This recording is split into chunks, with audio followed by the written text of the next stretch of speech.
seeing it, but please don't. I just want to gather our energy and focus us and ground us. My name is Ambika Devi. I have been graciously invited to be your speaker today and to teach you about what this solar eclipse really is all about. So before we begin, what I'd like to ask you all to do is just close your eyes for a moment and focus in on your breath. And as you're doing that, I want you to just feel your feet on the ground and feel your seat in the chair if you're seated.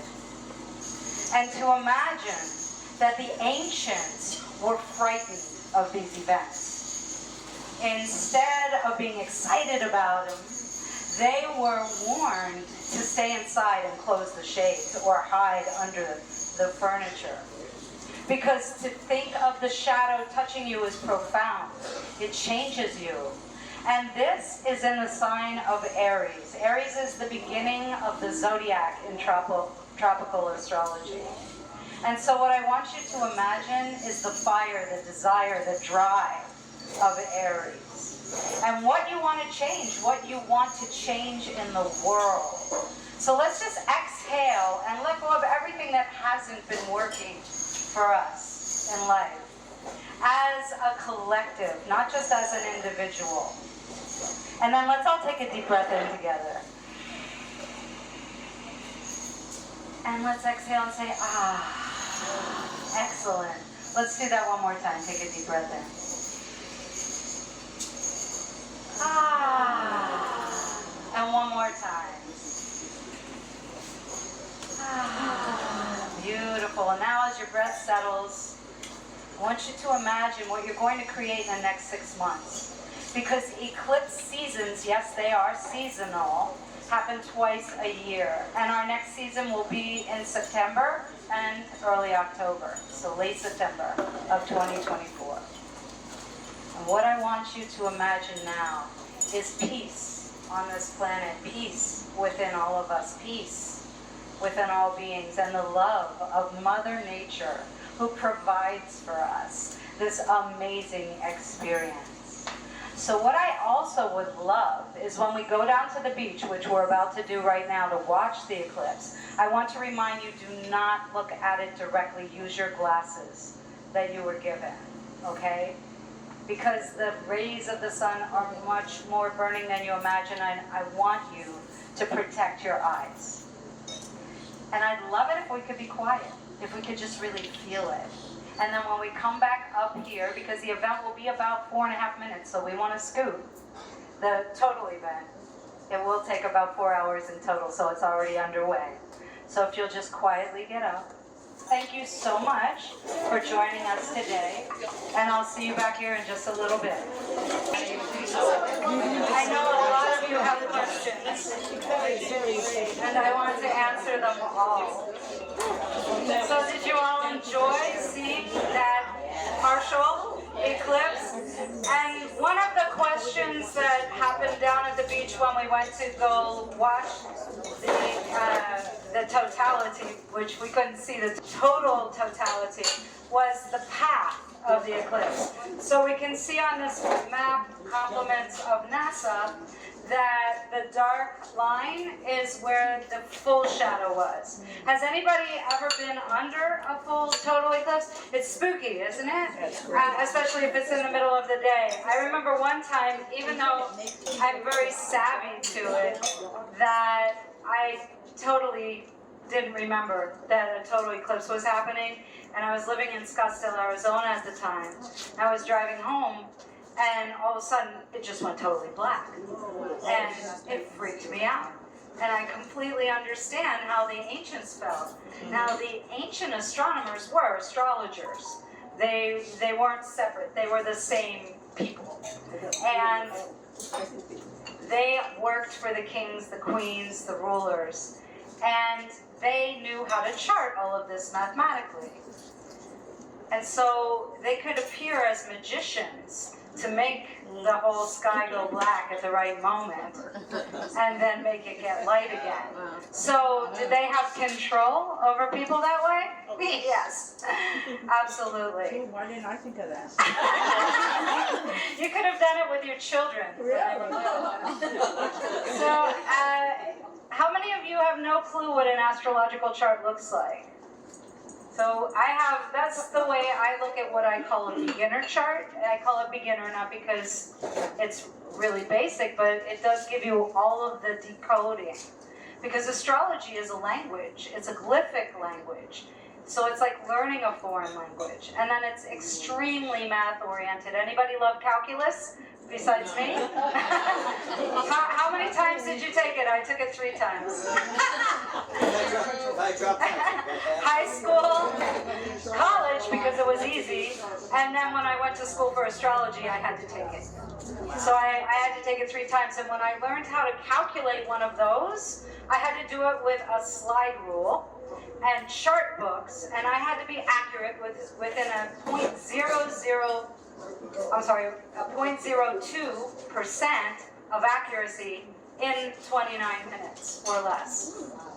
So yes, to be a great astrologer, it really helps to be a math nerd and an astronomer, because there are a lot of people that understand the spirituality of astrology, but perhaps they don't really get the math. And when I was going to school for astrology, yes, I have a title in that, and we were given software, and we were asked to cite if we saw mistakes in it, which we did.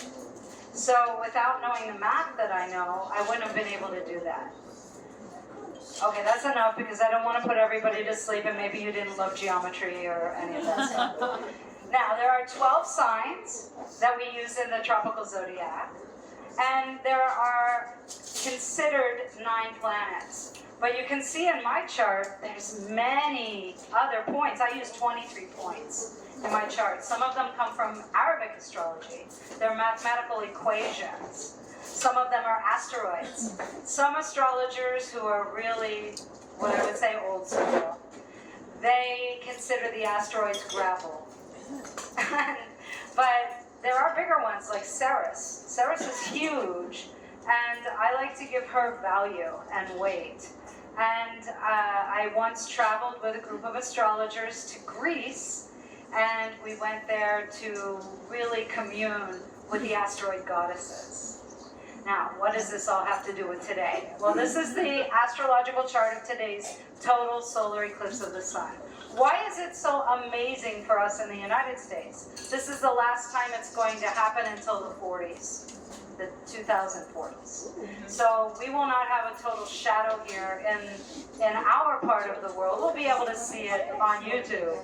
But and there are also organizations that are shooting video of it from outer space. So I highly recommend looking for that. I've been posting a lot of videos with little snippets on all of my social media channels. I hope you'll all take the time to come meet me, and I've got easy ways for you to sign up on my mailing list and also connect with me on Instagram. But if you prefer a different channel, don't worry, on my website and my link tree, which is on my cards, you can choose whichever social media sites you prefer. And I'd love it if you would connect with me there. I know some of you have questions like, this is in the sign of Aries. What does that mean? But does anybody have a burning question? I'd love to address one first. Yeah? Well, I think my friend said our birthdays were within a couple of days of each other. We're Gemini. And she said that Gemini was at the top, and that means something for the... Okay, so it's not the Gemini's at the top of the chart. At the top of the chart, we have Taurus. Taurus is in the midheaven for the chart. But Mercury, the ruling planet of Gemini, is the most elevated. And I did just post a video about this morning, so you can catch that easily. And on my YouTube channel, there's a whole list just devoted to this eclipse season, because we'll have another eclipse season in late September, early October. They come in pairs every once in a while in triplet, and they happen at full and new moon. So let's learn a little astronomy so we can be really smart and savvy, and we can show our friends that we understand what's going on. It's new moon today. Who knew that? All right, some of you did. So at new moon, if the moon can cover the sun, does that mean, from our perspective, they seem to be traveling in the same spot? Yes, absolutely. Excellent. So at new moon, we can have a solar eclipse. But a couple weeks ago, we had a lunar eclipse. That was at full moon. So what happens during an eclipse? We are here on the Earth, the sun is out there, and the moon goes around the Earth. So during a solar eclipse at new moon time, when the moon is rising at the same time and setting at the same time, from our viewpoint on Earth, it looks like the moon is covering the sun. That's new moon. Now, how many of us who live here so close to the beach get to go down there when the full moon rises? I know almost everybody has done that. So when we're at the beach watching the full moon rise, we can also turn around to the dunes and see the sunset, right? So at sunset and during full moon, the sun is setting, the moon is rising. They're opposite each other. So for a lunar eclipse, what happens is the shadow is created on the moon by the Earth, because the sun and moon aren't in touch with it, they're not next to each other. But because we're flying around on the Earth, it seems like the Earth is casting a shadow, blocking out the light from the sun, because the moon doesn't radiate, right? The moon is a mirror of the sun. So now we know that full moon is when we can have a lunar eclipse, and new moon is when we can have a solar eclipse. Eclipse seasons happen on an axis. There are 12 signs, 12 houses. Opposite signs are involved. And about every 3.5 years, we have a switch point. What causes it? Have you ever seen or noticed in the afternoons when you're watching the sunset, it's in a different place in your window? Usually, we're lucky here in Florida, we usually have our big sliders facing the west, or hopefully we do. So we can see that the sun is setting in a different place. And you've probably seen those figure-8 photographs of time release where somebody's taking a picture of the moon or the sun and it creates kind of a figure-8. And then there's that crossing point in the 8 shape. That's where the node happens. The nodes happen when the crossing point occurs. And when the nodes, when like today, the north node is conjunct the new moon, so it looks like the sun, the moon are in the same place. They're there with the north node of the moon. That's when we get an eclipse. So the nodes in an astrological chart are really important, and some people, some astrologers really put weight and value on them as symbolic of karmas. This axis is on Aries and Libra. It's opposite sign. Aries is a fire sign, Libra is an air sign. Fire and air. So we usually have compatible opposites. Water and earth are opposite each other, and fire and air. So this particular eclipse is the first full-on Aries eclipse that will set a tone for the next 3 years. It's a cardinal sign. And so the cardinal signs are going to be more affected. These are modalities. This may be more astrology than you need to understand right now. But the thing is, we all have all 12 signs. We all have all 12 houses. We all have all the planets. So let's not be zodiac or planet shamers, okay? And realize that we all have them inside of ourselves. It's really important to think that way. Who else has a question? I answered your question about Mercury, right? Yeah, well, Mercury, could you explain a little bit about retrograde? Oh, okay, so because of the way, the question is about what's a retrograde. Because we're all flying around in space around, and when I say we, I'm talking about Earth and other planets.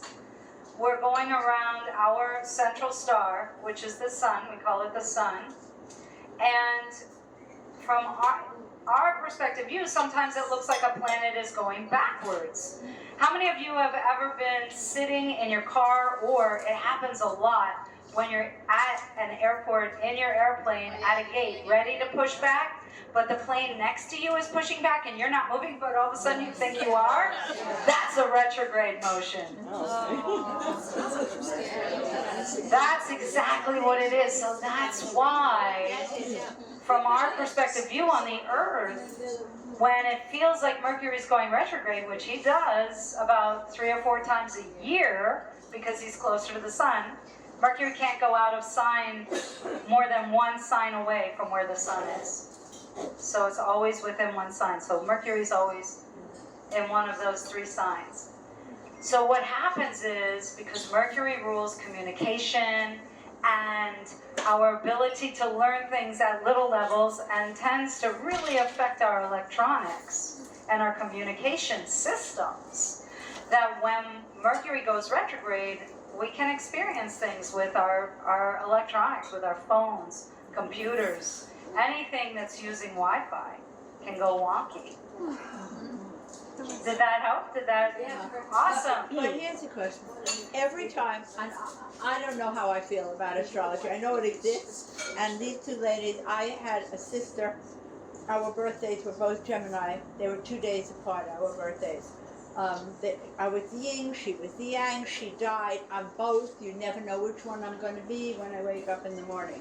But no matter what, when anybody tells me something astrology regarding a Gemini, they always say your Mercury is in retrograde.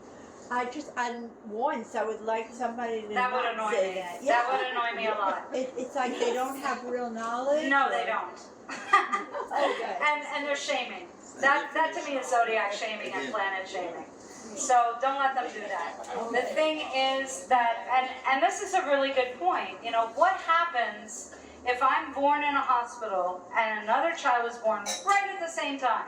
Not a twin who's a minute later, but right at the same moment, same minute, same second after the hour. Are we going to be the same and live the same life? Absolutely not. The thing is, we've got so many possibilities. So for us to think that that's destiny is incorrect. Destiny is where we are right now. We look back in time and we say, everything I did led me to this moment. This is my destiny. Legacy doesn't happen until we're gone. So we have to let go of the idea of there's only a point B because we landed at point A and we were born. So we have to understand that we have choices. So every thought we have, every choice we make as a result of that thought, and every action we take changes things. When I was a little kid, I went to a little private school, and my class was 18 children. 3 of us were born on the same day, October 27th of the same year. And we were vastly different, but we did have some similarities. So with twins, it's tricky because when I'm analyzing the chart of twins, unless there's some really strong switch points on those lines, meaning a planet or a point is most definitely in a different house than the other person, then it is tricky to understand. I don't like to make assumptions. I like us to have a learning experience. And one of my most powerful things for you as an astrologer is if you want to achieve something or create something, then it's my job to look at timing, location, and optimum essence. Some planets are sleeping in a chart. Some won't sprout like a seed in a garden. Some bloom really quick and wither. So we need to learn how to work with these energies. But you don't predict. I can. Okay. For instance, I've been on TV. I was on the Learning Channel on a show called Second Chance. And the producer would give me the chart of 2 different individuals, give me the data, and I would make the charts of people who had dated in the past. And the show was about putting them on dates again. And I had to predict, as the behind-the-scenes astrologer, whether they could make it as a couple or not. I had a 100% accuracy on that show. I'm impressed. Come over to my house to dinner. So yes, I mean, we have to understand that astrology is, but then I'm the interpreter, I'm the navigator. That's why my motto is, life is how you plan it. Keep looking up. The stars are here to guide you, and I am your navigator. I'm not making your choices for you. I'm helping you to see your choices and supporting you in whatever choice you're making. That's my way of staying out of your karma. Excellent. Did that make you feel a little better? A little better, yeah. Okay, I want you to embrace it. It is a language. You know, it is part of us, like DNA. What you've done is make sense of it. That is my goal and intention, to make sense of this. Because I don't want to be like one of those medieval astronomers who wants to scare you into, buying my potion or this candle or any of that nonsense. No, I mean, I've guided owners of Fortune 500 companies. Really? And investment bankers. One of my teachers and mentors was very famous in Vegas for predicting timing of luck, which she claimed was 14 minutes and 59 seconds in land.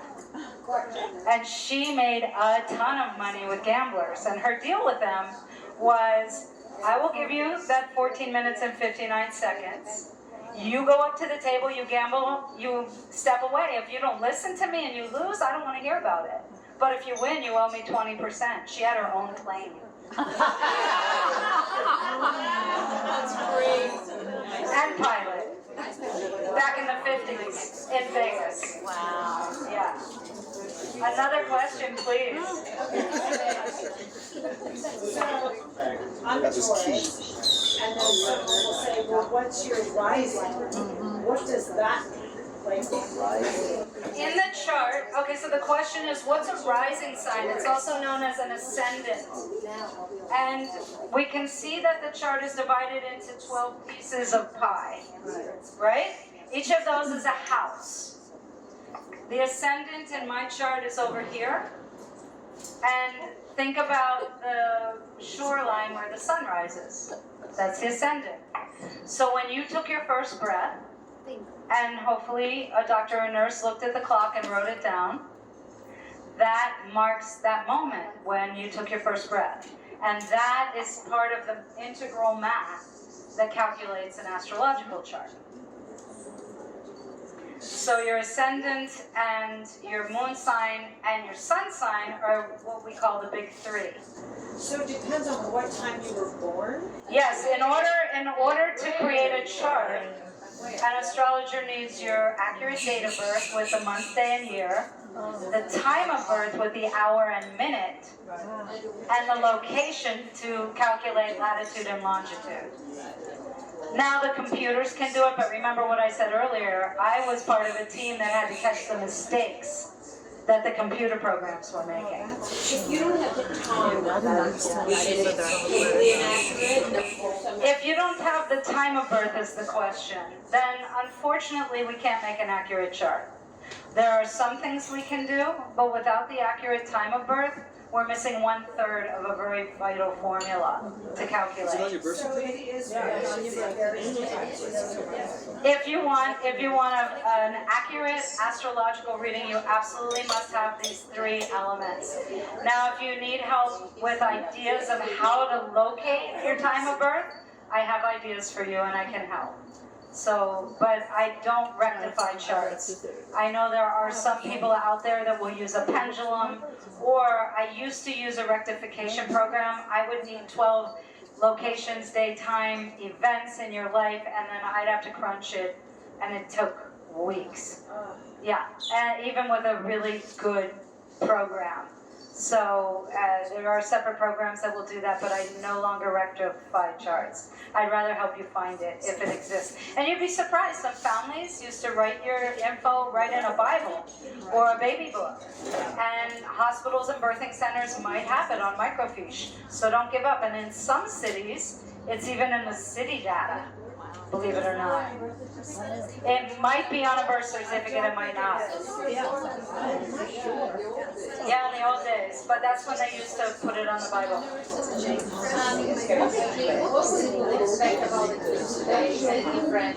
Okay, so the question is, what can we expect about the eclipse? I did put a video up on my social channels yesterday about the fact that Chiron, which is a planetoid that was discovered in the 70s, which represents, who knows Chiron? Anybody know Chiron from Greek mythology? Chiron was a centaur. He was wounded. He had a lame leg. He happened to wound himself in some of the myths. He was not a fighter. He was a healer. He taught Hercules. He taught Hermes. He taught Asclepius. He lived on the mountain in Crete, in Crete, and he was an herbalist. So he is the grandfather of medicine, whereas Asclepius is the father. And what happened was he created poison, because the centaurs, they would battle a lot. And he created poison-tipped arrows. And there was an issue going on, and he felt very strong about it. So he did go out to battle, and he hit himself in his own leg by accident. But he knew enough, so he made it back to his cave, to his workshop, to his laboratory, and he was able to create an antidote, but he was lame. In many of the earthwise traditions, there are always gods that represent lame or injured, who then learn how to heal. So in our personal charts, and why it's so profound on today's eclipse, is because Chiron is almost in exact conjunction. It is at 19 degrees, but there's a few minutes that are off. By the way, we have 60 minutes in an Earth hour, right? We have 300, I'm going into math, so try not to fall asleep.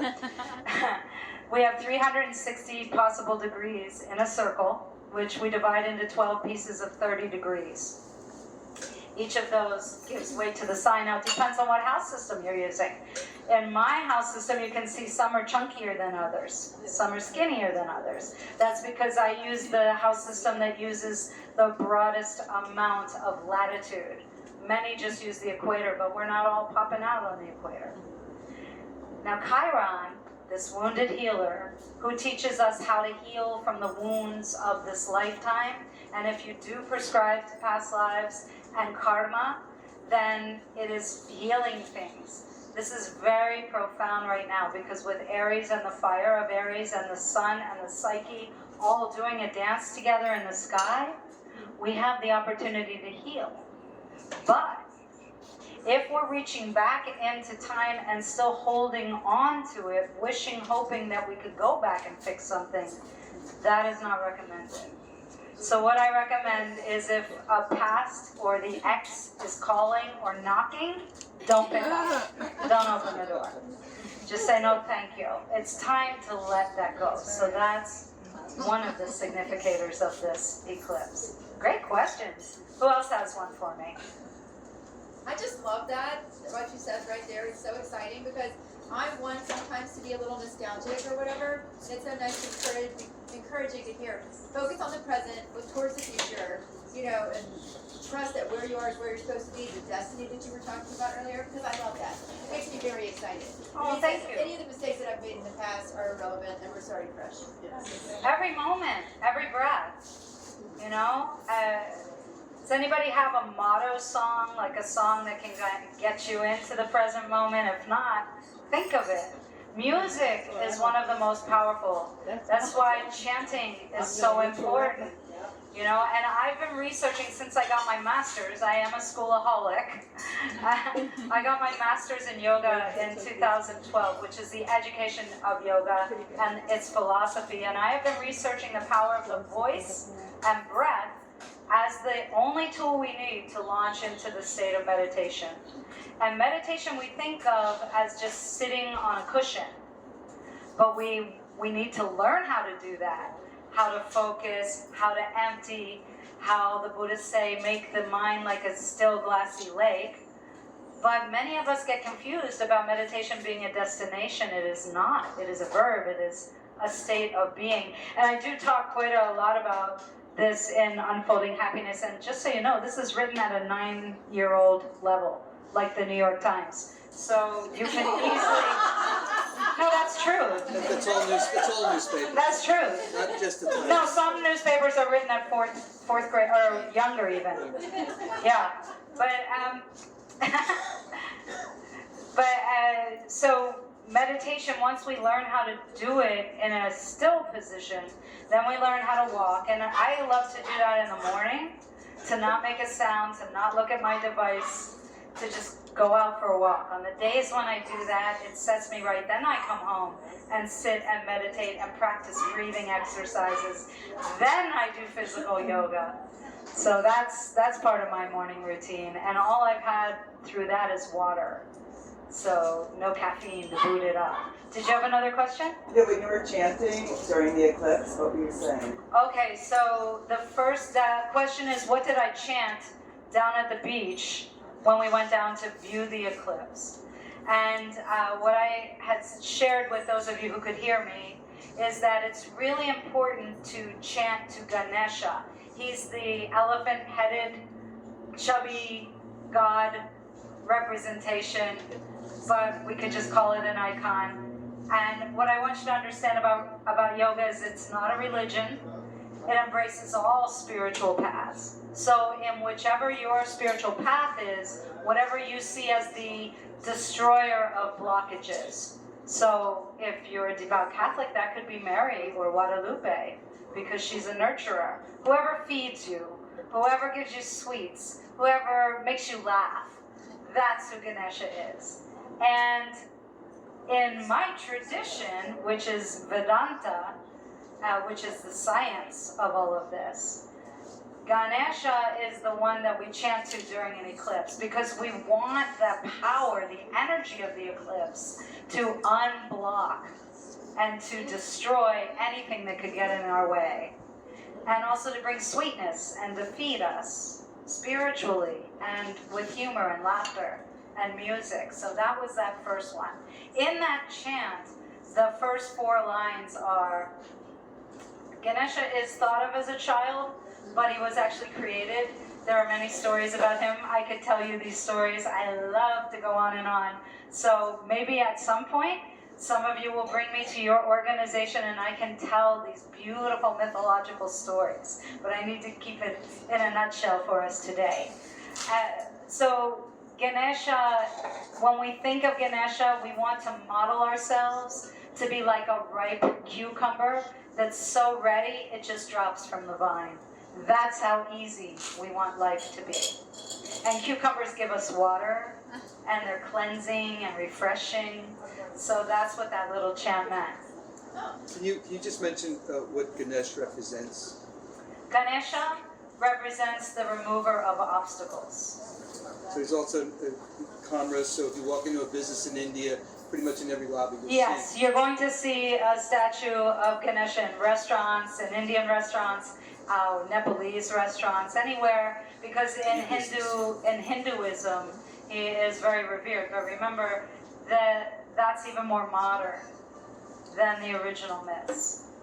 I'm one of these storytellers and authors and thinkers and philosophers that likes to go back into history as far as I possibly can.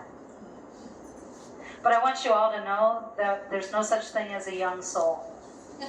That we are all the same age.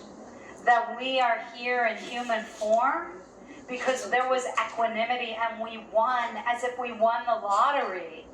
We won it, and we won to be in the family and the place at the time where we could gain the most ground to work on that little pouch of seeds of karma that we came to learn from in this lifetime. And the only way to pass go and collect $200 and win the game is love. Yes. Sure. And to realize that we're just the witness. I'm not this body, I'm not this mind. I am the witness of this body and this mind. So smile more, love more, give more hugs, introduce yourself, ask people their names. These are all the ways to get to that, if you want to win, the end point, which is merging. So there's a little story of a salt doll, a doll that was made out of salt. And the doll lived right by the ocean and could see the ocean. And one day, one of the little crabs crawling across the sand said, "Hey, do you know that water out there," that's what we call it water, "is filled with salt, just like you?" And the salt doll just started thinking, wow, what if I could go and join that salt? Because I've been all alone here. I don't know anyone like me. And one day, the salt doll got brave and jumped into the ocean, and then what happened? What happened to the salt doll? Dissolved into the oneness. That's what this is all about, everybody. Dissolving into the oneness of love. More questions? I have one. You were talking about chanting and being your breath and your voice. So sometimes when I chant, when I inhale, I exhale, I hear my voice. Or not necessarily my but a voice. What is that all about? I don't know. You'd have to. Okay, so the question was when I chant or I breathe and I exhale, I hear a voice. So that could be the witness. That could be the true self. And because if we close our eyes, everybody close your eyes for a moment. And you can remember where you just were, right? You can even see some of the colors even with your eyes closed. Who's watching? That's the witness. That's your true being. This body, this is like your clothes that you're wearing. The real you doesn't go anywhere. It could get recycled into another lifetime in some belief systems, or it could merge like the little salt doll back into the ocean of oneness. That's where I want us all to be. But it's fun to be with you here today. There was a question back here. We were separated from your big group there, so I was wondering what the chant was. Oh, the chant? The first chant was to the remover of obstacles, Ganesha, and then I also did a peace chant. But would you mind repeating the chant? You want me to do it again? Is it very long? Yeah. Okay. But I could do the peace chant. I'll ask you after. Yeah. I do have that. There are places on my YouTube channel where it is. Okay, good. And if it's not, I need to put it there. Because I did, a few years ago, I was in Scotland and I was in a Templar cave, a hidden Templar cave, and I chanted it there. And a peace chant also, so, yeah. I have a question about Ganesh and Ganesha. They're the same. Oh, I thought there was a female and a male. No. Same. No, all of the gods and goddesses in this particular organization are genderless. Okay. They're both. That's cool. So it's just like your body, your right side is masculine, your left side is feminine. Okay. Your front side is feminine, your back side is But masculine. is it true, and I wonder why, if the trunk is up, is it good luck, and the trunk is down, it's bad luck? The trunks have elephants on carvings and art should have a little curving up. But on Ganesha art, you're always going to see a little curve, or his trunk is reaching into that little bowl of those round sweet treats, which are called the dew. I want to thank you one more time. You were talking about how we chose to be in this space, and I want to say that I appreciate that very much because a lot of times I struggle with the world and the struggles of just being, regardless of whatever challenges there are. And so it reminds me, it's a gentle reminder that this is a gift, this life is a gift, and it's a blessing to be here, and that I should appreciate all of the things I'm going through because of the way they're shaping me. So thank you for that perspective. That's my pleasure. Thank you. Thank you for letting me know that. That's so important that we can embrace everything. One of my great teachers used to say, when you learn to love what feels good and comfortable and pleasurable, then you have to learn to love pain and the ugly. Oi. That's right. So you were talking about the air and the fire signs. Can you talk a little bit about the characteristics of those and also water? Sure. Okay. So in astrology, we have 4 elements. In Ayurveda, we have 5. Space is the 5th. And I do describe this cosmology in Unfolding Happiness. But in astrology, we have fire, earth, air, and water. And that's the progression around the wheel.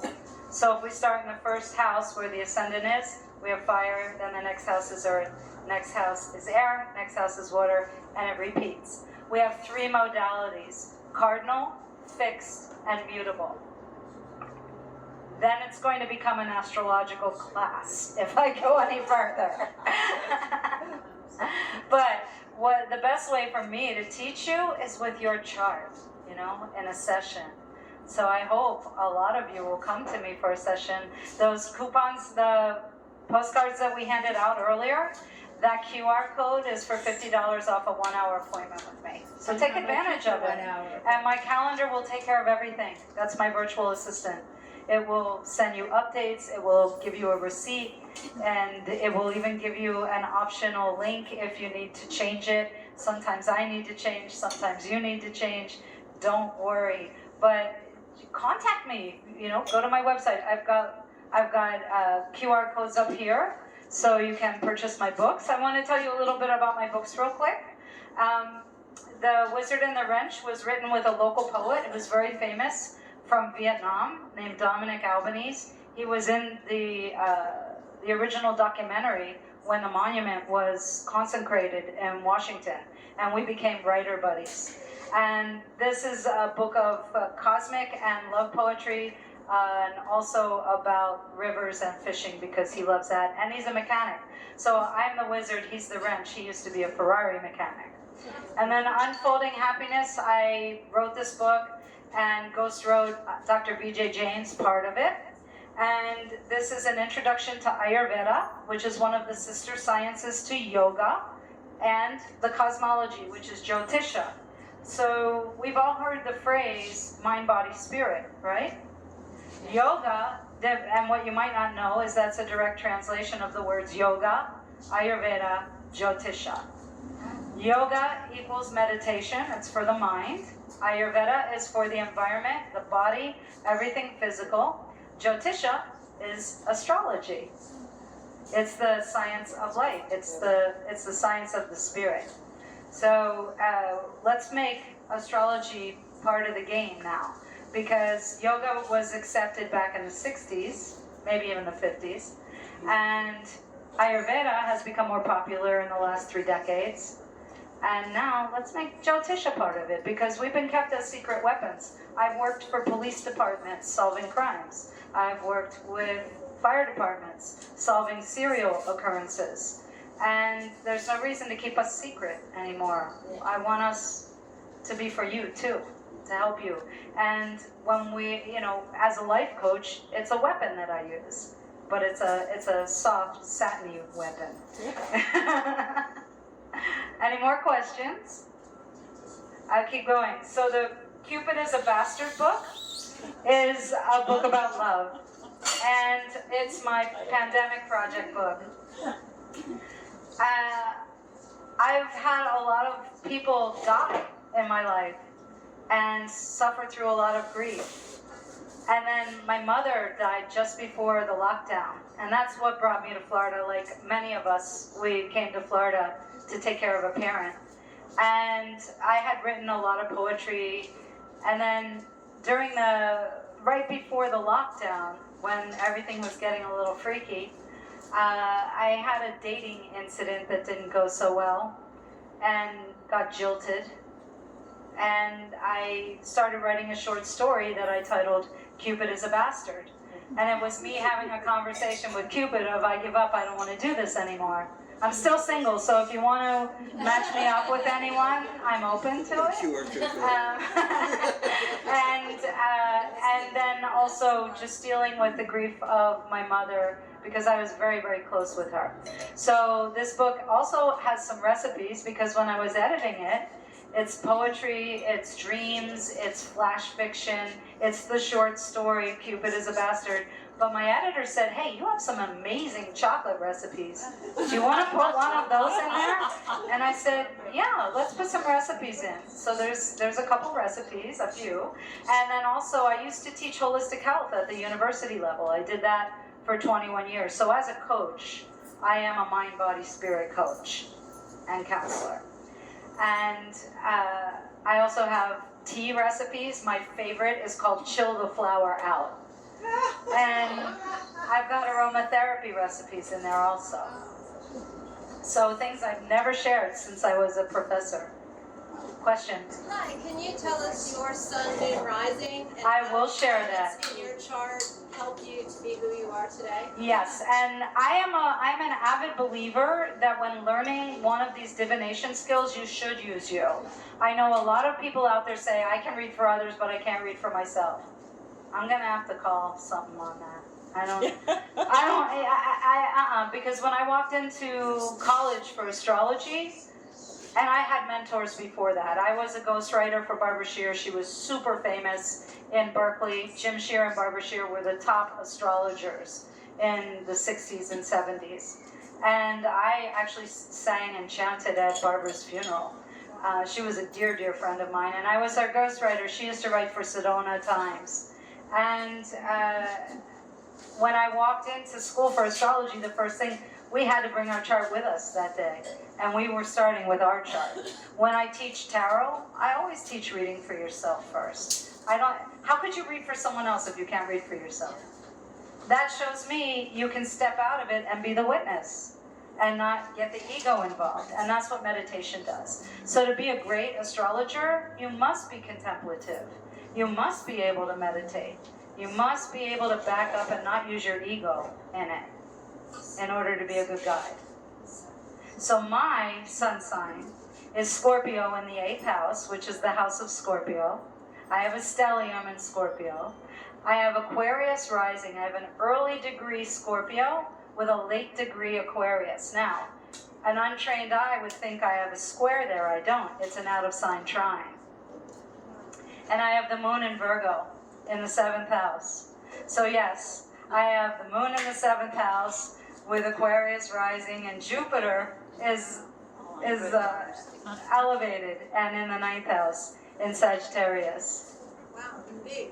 Yeah, but I'm short.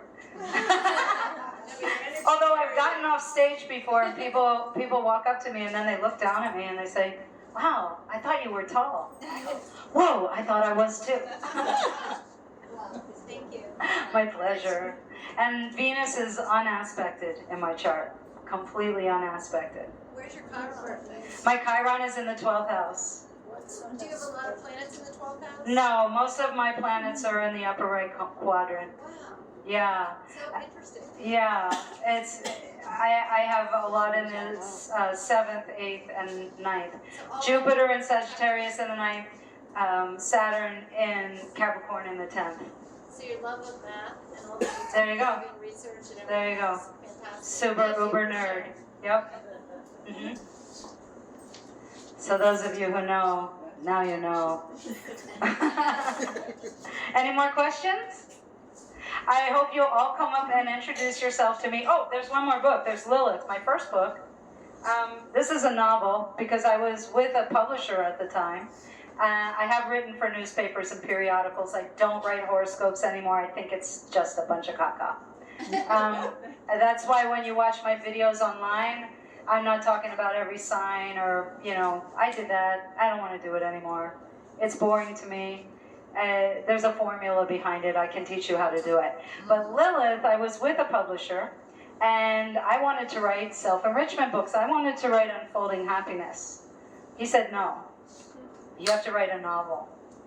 I was like, oh my God, a novel? I've been working on this, idea for 3 years. How am I going to do that? 10 years later, 13 years this book took, I wrote this book, he published it, and then I got the rights to it. And it won a spiritual fiction prize. Is it spiritual? I guess, a little bit. I guess everything I write and talk about has that element of spirituality, but I would never want anyone to think it's a religion. I just wanted you to think that it's uplifting. But if you want to learn about me, this is the book to read, definitely. Because everybody in there is me or someone I knew. And then some of you know that I'm a musician, or I was a professional musician, and I still have boxes of CDs in my garage. So if you'd like one, make a donation or just take one. Seriously. This is from when I used to entertain in Scottsdale in the corporate market. And it's cover tune, so you're more than welcome to one. I'd love for you to just have some music. People expect sessions. Oh, what to expect? First of all, everybody in life, don't ever expect anything. Expectation is a recipe for disappointment. I promise you. And there's a really fine line between hope and expectation. So when we start to expect things, we get disappointed. But if we can pull it back to hope and prayer, that's a good thing. But what happens in a thank you for saying that, though you let me use one of my best axioms. What happens in an astrological session? You know, when I first sit down to look at a chart, I never look at the same thing. You know, there's no formula of how I get started. Something captures me. So when I sit down to look at a chart, I might see the shape of the chart. I actually made a video about that and posted it yesterday about the shape. If there's a splattering or it's concentrated, so we can see on today's eclipse chart, there's a lot of concentration up in that area where my chart is concentrated. It doesn't have the same rising sign, so it's not exactly the same, but there's a lot going on in the 8th and 9th with a little in the 10th. And I didn't even mention Jupiter and Uranus. People say Uranus, it's not pretty. I like Uranus, his Greek name. And they're conjoined. That's a lot of crazy going on over these next 6 months. And aren't we lucky? It's an election year. It should be really interesting to see what plays out this year, seriously. Because spontaneous events are overseen by Uranus, and Jupiter is Zeus. You know, he's the ruler of all this stuff, and he's there doing a little dance off there to the edge in the 10th house of career. Which, if we look at it for the greater, that's you know, how we get fed, right? Food and electricity and resources. One of my former students is an economic person in Japan, and we were talking the other night, and the perspective over there is so different from what we're seeing in the news here. It blew my mind. It was almost too much to take. So I do have one other book, but it's electronic, and everything also, if you don't get one of my books today, which of course I'll sign for you, they're available on Amazon through my website. And I have a little goddess book, so if you want to get into the goddess culture and learn more about goddesses, that's the book for you, definitely. Oh, question way in the back. How do you relate this or square this with spirituality and God or a higher being? How do I relate which part? Astrology. Oh, astrology? Astrology. So astrology is considered the mapping of our spirit. It is the science of light because it's the stars and the planets that make light. Even planets look light, right? When we see Mars and Jupiter and Venus in the sky, we even call Venus a night star or morning star, right? An evening star, morning star. So we are water. Let's just take the moon, for instance, because today's an eclipse. We are mostly made of water. We watch in science animations that show us how the moon pulls on the water of the earth. It's actually, I like how Neil deGrasse Tyson talked about it recently and showing it that it's almost pulling the shape of the earth. It's a pretty cool animation if you can find that one. And we're mostly water, right? So we're affected like all of this other stuff is affected. And then the whole idea is resonance. So, all right, I have to let you in on another thing about me, and this is uber nerd stuff. But before I decided to be an artist and a musician and an astrologer and a writer, I wanted to be a theoretical physicist. But it was the 70s, and as a girl in the 70s, I would have got stuck in some lab washing beakers. But the way I see it is with Planck theory, not so much string theory, but a little bit of string theory, which is, do you know what a toroidal energy field looks like? Okay, imagine a bagel or a donut, your favorite, whichever, and think about the hole, And imagine you're standing in the hole of the bagel or the donut. And then there's a curve going up and there's a curve from the bottom coming up. But it's all pouring back into the hole and back into your feet. Can you visualize that? So there's like waterfalls in 360, but from up and down at the same time. That's a toroidal field. And you can look it up or you can bug me and I'll send you pictures of it. And I hope you will. Or ask me to make videos about it. So I'm a super huge fan of Nassim Haramein. He is an outside-the-box theoretical physicist who got thrown out of the boys' club. So I would have been thrown out even further. But he and I have met, and I've taken some classes with him and some experiences. We met in Estonia in 2018. And Nassim spent over 30 years with a team of physicists proving things about Planck theory and some of Einstein's theories that were left unsolved. And so what he now has the math proof of it, that when we think of particles, so maybe when we were in science class, when we were kids, we learned about electrons and protons, right? And we learned about matter and that everything's mostly space, and even this table is mostly space, but we think of it as solid. But that every little particle has a toroidal field. And that's how we can see electromagnetic energy, right? And that's how that stuff moves through space, because things move through space, but sound moves on solid. So space is above all of it in the cosmic hierarchy. And then we talk about energy, like I feel your energy, I feel your aura. When that person came in the room, they lit it up, right? We've all experienced that. Hopefully I light it up a little bit for you. And so between me and you, there are little tiny particles. And each one has a toroidal field. And then together they make bigger toroidal fields. And this is part of the holographic universe. That's a book that will definitely put you to sleep if you're not into it. But you might really like it if you are interested. And everything is holographic, but this is another dimensional way to kind of think of this.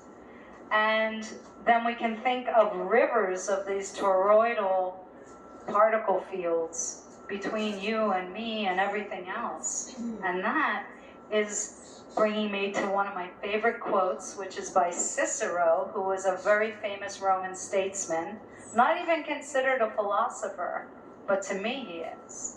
And he said, everything is alive, everything is interconnected. Brilliant. Absolutely brilliant. Right? So if we can bring ourselves back to that, when we get ticked off about something, or somebody does something, and has anybody read any of the Conversations with God books? Yeah. I took a course with him when he wrote his book. God? No, with Neil, the author. I did read one of the books. But he wrote a book called Awakening the Species. It's a really excellent book. It's one of the newer ones, if he wrote another one since. And we had to, for 30 days, to walk around, and every time we noticed something, whether it's a chair or a person or this cup, we had to stop and say, there I go again. That was intense. 30 days of that. Yeah, it got exhausting. I laid down and closed my eyes a lot. It makes sense because another one of my teachers used to say, if you want to be really happy, which is where we all leaned in, so I'm going to say it again, if you want to be really happy, live alone and don't talk. Okay,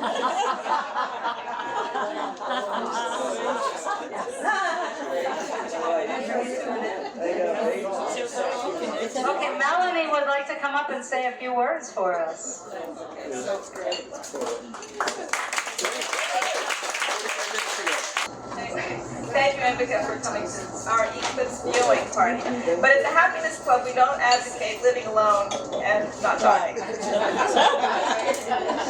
anyway, welcome all of you to our eclipse viewing, and Ambika, you were fantastic. You really made it quite special for us.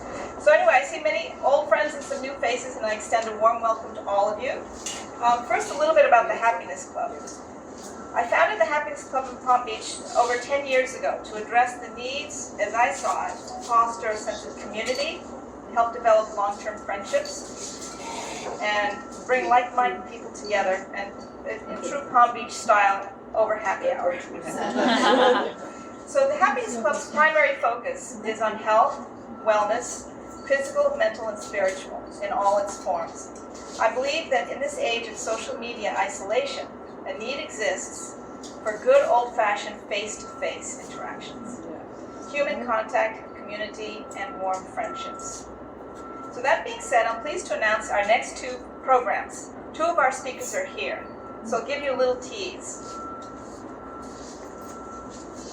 On Tuesday, April 16th, Diane Bergner is here, and its program is Cocktails and Conversation, and she'll be talking about her new book, The Royal Coconut Beach Lunch Club.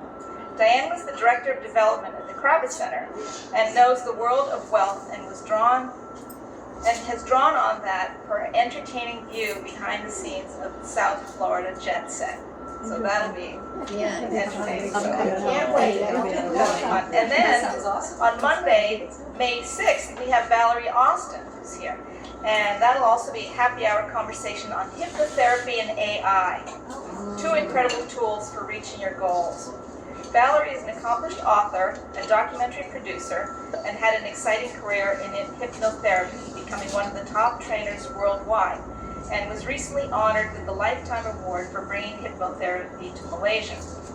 One of her books is Self-Hypnosis Made Easy, and Valerie will share some of her quick and easy methods to help you hypnotize yourself. So that should be fascinating. So you can see we have a little bit of everything. Anyway, I hope you'll join us. We have a sign-up sheet on the table in the back, so if you're not on our mailing list, if you're new to the Happiness Club, please sign up and we'll put you on the mailing list. Because those are just events for now, for April and May. We have things coming all summer and, of course, next season. Another friend I'd like to mention is Tom and Judy Van Horn. Tom is the president of the Palm Beach Circumnavigators Club.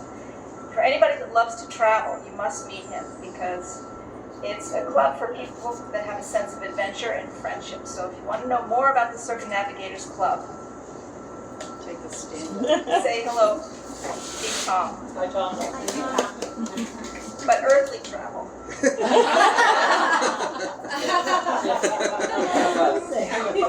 All right, now Janice, you got a bigger laugh than me.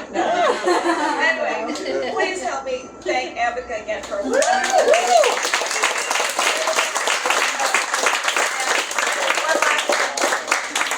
Fantastic. So we have a raffle of Ambika's book, Unfolding Happiness, and then on your way out we have Eclipse cookies in the back. Oreos. Okay, so how's this raffle going? No, I don't mind. Okay, I get to pick, and what are we raffling off first? Okay, this is for a copy of Unfolding Happiness. So can I get a drum roll, please? Stand your feet, hit the table. Uh-oh. All right, do they have to be present? No. Okay, the number is 00. They have to be present? Okay, you have to be present, so, okay, this might go long. 0091414. 0091414. No, they didn't write it. Were we supposed to give it back to you? Yes. Oh, I didn't know that. No, you didn't. Okay, we're having your ticket. That's your ticket, and the other ticket is in the back. Okay, so should I pick another one because that one's not here? All right.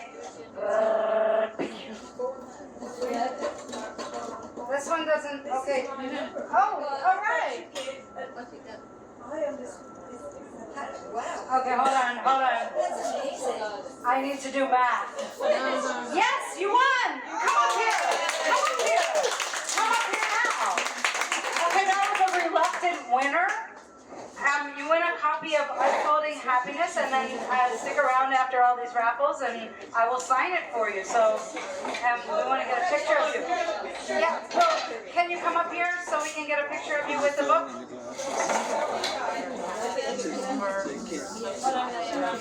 Use those expensive purses up there.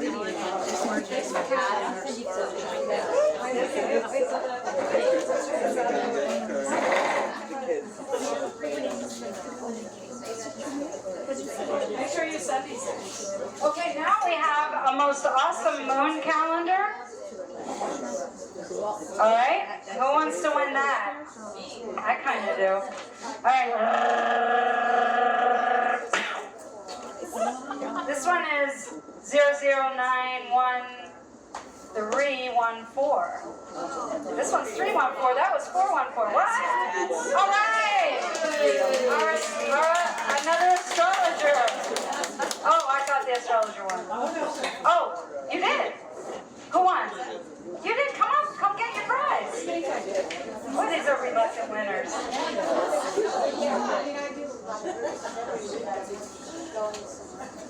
All right, let's hear congratulations. Come get the picture taken. Please forgive me for making you do this. Smile. All right. Perfect. All right. What else are we giving away? That's it? Okay.